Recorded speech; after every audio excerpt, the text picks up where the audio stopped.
नमस्कार दोस्तों, मैं शिवशंकर आप लोगों का स्वागत करता हूं अपने YouTube चैनल पर। दोस्तों, आज बात करेंगे बिहार राजनीति के बारे में। दोस्तों, क्या बिहार की राजनीति में एक बड़ी उत्क्रांति हो रहा है। 18 साल तक बिहार की सत्ता के केंद्र में रहने वाले नीतीश कुमार, जिन्हें सुशासन बाबू भी कहा जाता है, क्या उनकी पकड़ ढीली हो गई है? आज के वीडियो में हम इन्हीं कुछ मुख्य बातों पर चर्चा करेंगे। देखिए दोस्तों, 2020 विधानसभा में ये तो सच है कि जेडीयू की सीटें कम आई थी, और अब जो है वो बिहार में बीजेपी बनाम आरजेडी चल रहा है। जेडीयू जो है वो थर्ड लाइन की पार्टी हो गई है, तीसरा फ्रंट हो गया है। बीजेपी आरजेडी का जो है वो अब आमना सामना होता है। दूसरा, उनकी छवि जो है पलटूराम वाली बन गई थी। भाई सरकार किसी की भी हो, मुख्यमंत्री वही रहते थे, तो वो पलटूराम की छवि है थी उनकी। और युवा बोर्ड जो है वो स्टेबिलिटी चाहते हैं, तो इसलिए भी उन्होंने ये फैसला किया होगा, या कोई ऐसा कारण है जो हम लोगों को पता नहीं है, बस हवा में तीर चलाए जा रहे हैं। तो आइए बात करते हैं हम लोग इस बारे में। दोस्तों देखिए, बिहार जो नीतीश कुमार को मिला था, जब बिहार के वो मुख्यमंत्री बने थे 2015 में, तो बिहार बहुत बदतर स्थिति में उनको मिला था। ना लाइन बिजली की स्थिति सही थी, ना सड़कों की स्थिति सही थी। क्राइम रेट तो पूछना ही क्या, उसमें कोई कमी नहीं थी क्राइम रेट में। तो उस स्थिति में जो बिहार इनको मिला था, उससे तो आज के 2026 में बिहार बहुत उन्नति कर चुका है। गांव-गांव सड़क, मतलब बिहार में सड़कों का जाल फैल चुका है। आप कहीं भी चले जाओ आपको सड़क मिल जाएगी। तो नीतीश बाबू ने ये तो किया। दूसरा, बिजली। आज हर जगह करीब 20 घंटे तो बिजली रहती ही है। 20 घंटे बिजली रहना ही है, ये चीज़ हो गया बिहार में। और तीसरा, कानून का राज स्थापित हुआ। अपराधी जो है वो थोड़ा कम अपराध होने लगा। तो ऐसा क्या हो गया कि मुख्यमंत्री का पद एक अपने आप में गरिमामयी पद है, उसको छोड़ के वो डिमोशन में जा रहे हैं।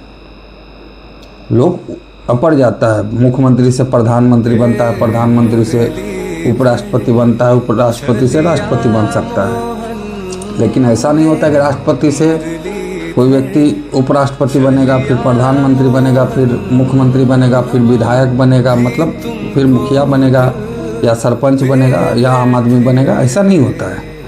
लेकिन इन्होंने तो वही किया है।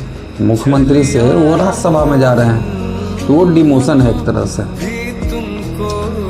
तो ये बीजेपी की चाल है। जैसे माननीय हमारे प्रधानमंत्री एक बार बोल रहे थे कि कांग्रेस एक परजीवी पार्टी है जो अपने अलायंस पार्टियों, छोटी छोटी पार्टियों को खा जाती है। तो क्या बीजेपी उसी राह पर चल रही है? इसलिए कि देख लीजिए, बीजेपी ने जहाँ जहाँ भी अलायंस किया है, शिवसेना से अलायंस था, उससे जब बिखराव हुआ तो शिवसेना दो फार्म में टूट गई। एक उद्धव गुट, एक शिंदे गुट। दूसरा एनसीपी, शरद पवार की पार्टी जो थी, वो भी दो भागों में बट गई। एक शरद पवार, एक अजीत पवार। वो तो स्वर्गीय हो गए, प्लेन के रेस में उनकी मौत हो गई।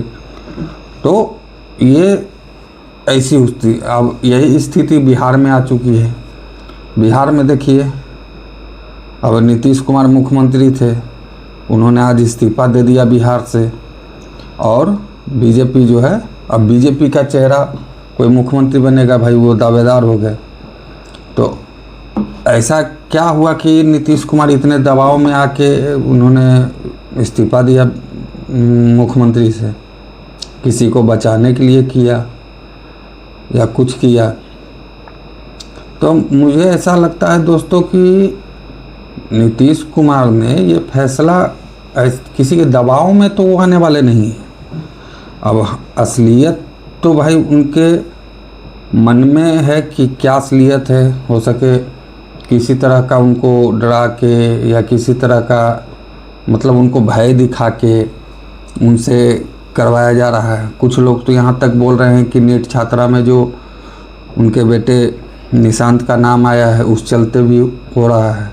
तो ये सब अफवाहें हो सकती हैं। इसका हम पुष्टि इसका नहीं करते हैं कि निशांत जो हैं उनका नाम नीट छात्रा में कहीं से आया है। एक आईपीएस रिटायर आईपीएस ऑफिसर है, उन्होंने उनका नाम लिया है। ऐसे कोई साक्ष्य तो मिले नहीं थे कि भाई उनका नाम है। लेकिन सोचने वाली बात यही है दोस्तों कि क्या बीजेपी ऐसी पार्टी बन गई है जो अपने अलायंसों को ही खा जा रही है? तो ये सोचने वाली बात है। और अब बिहार के मुख्यमंत्री देखिए बीजेपी से होंगे और अधिक चांस है कि सम्राट चौधरी हों बिहार के मुख्यमंत्री। अभी वो गृह मंत्री हैं और उप मुख्यमंत्री हैं यहाँ के बिहार के। तो अधिकतर चांस है कि या तो सम्राट चौधरी हों या नित्यानंद राय हों। ये दो को जो है मुख्यमंत्री के रेस में हैं। और जदयू के जो है जेडीयू जो है नीतीश कुमार की पार्टी, उसके 2 उप मुख्यमंत्री रहेंगे, ये तो क्लियर है। और गृह विभाग पर जो है उन्होंने नीतीश कुमार ने फिर एक बार बोला है कि गृह विभाग जो है वो जदयू के पास ही रहेगा। तो देखते हैं आगे चल के क्या होता है। लेकिन ये है कि नीतीश कुमार जी के एक युग का अंत हुआ है बिहार में। नीतीश कुमार के रहते बिहार ने तरक्की किया, पर उनसे शायद एक गलती हो गई जो शराबबंदी थी। और आज शराबबंदी के मामला में बिहार जो है वो फेल है।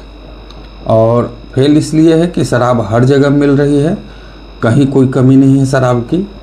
और उसके अलावा जो है वो बिहार में शराब जो ब्लैक मार्केटिंग होता है उसका एक अलग इकोनॉमी सिस्टम चलता है, अलग इकोनॉमी चलता है। इसलिए तो भाई बड़े बाबू थाना के जो बड़ा बाबू हैं वो भी पकड़ा रहे हैं पी के होटल में जब छापामारी हो रही है बिहार में।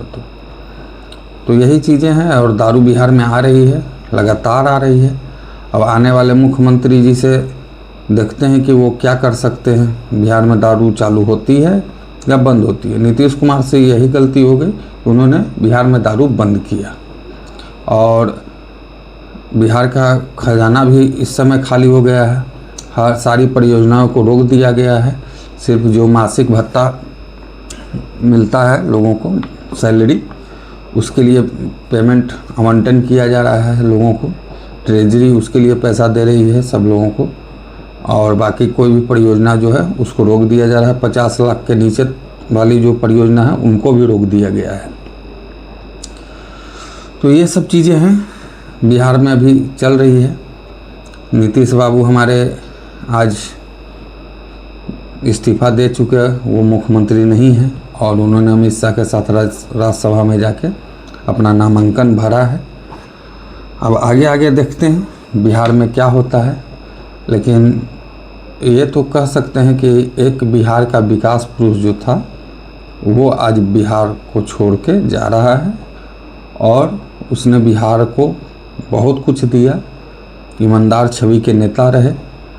और उनको सब मतलब सांसद, विधायक, विधान परिषद सदस्य, लोकसभा सदस्य, मंत्री सब रहे, वो रेल मंत्री भी रहे। लेकिन आज तक एक दाग नहीं लगा उनके चरित्र पर, उनके जो कपड़ा पहनते हैं उस पर, कि उन्होंने 1 रुपये का रिश्वत, 1 रुपये का घोटाला लिया है। जेपी आंदोलन के मुख्य नेता थे ये, बहुत अच्छे। और लालू प्रसाद इनके दोस्त हुआ करते थे जेपी आंदोलन के समय। लालू प्रसाद यादव, नीतीश कुमार और मुलायम सिंह यादव, ये तीनों जेपी आंदोलन की ही देन थे। तो ये दोनों जो हैं अच्छे दोस्त भी रहे हैं। और अभी नीतीश कुमार जी थोड़े अस्वस्थ भी दिख रहे हैं। भगवान उनको लंबी आयु प्रदान करे, वो स्वस्थ हो और आगे राज्यसभा में जाकर वो देखते हैं क्या होता है। और जो मुख्यमंत्री होगा बिहार का, उसको वो समर्थन दे रहे हैं। उन्होंने बोला है कि जो भी बिहार का मुख्यमंत्री होगा उसको मैं समर्थन दे रहा हूँ अपना। अब ये देखना है दोस्तों कि नित्यानंद राय या सम्राट चौधरी या बीजेपी किसी और को विकल्प के रूप में लाती है। इसलिए कि बीजेपी का कोई भरोसा नहीं है कि वो किसको मुख्यमंत्री बना दे। जिसको हम लोग सोच नहीं सकते हैं उसको मुख्यमंत्री बना दें। एक और नाम आ रहा है, एक नाम नहीं आ रहा है, अभी कयास लगाए जा रहे हैं कि कोई महिला मुख्यमंत्री हो सकती है। अब ये देखने वाली बात है कि कौन महिला मुख्यमंत्री होती है। क्या कि दिल्ली में भी नाम चल रहा था बहुतों का, लेकिन मुख्यमंत्री रेखा गुप्ता जी बन गए। तो ऐसे ही कहीं बिहार में न हो, इसका कोई मतलब 100% गारंटी के साथ नहीं कह सकता है कि यही मुख्यमंत्री बनेंगे। तो आगे देखते हैं कि क्या होता है, फिर जैसा होगा आपको अपडेट दिया जाएगा। हमारे बिहार के एक विकास पुरुष आज एक अंत हुआ है एक युग का, तो उनके साथ हम लोगों की सारी अच्छी बुरी यादें जुड़ी हैं। और अब देखते हैं बिहार का अगला मुखिया कौन होता है और वो कैसे करता है। लेकिन इतना तो है को नीतीश कुमार जैसा तो नहीं हो सकता है। बाकी आप लोगों को क्या लगता है, नहीं लगता है, कमेंट करके ज़रूर बताएं। और दोस्तों मेरे चैनल को लाइक करें, सब्सक्राइब करें, शेयर करें मेरे वीडियो को, ताकि आपका भाई दोस्त आगे बढ़ सके। धन्यवाद। जय हिंद, जय भारत।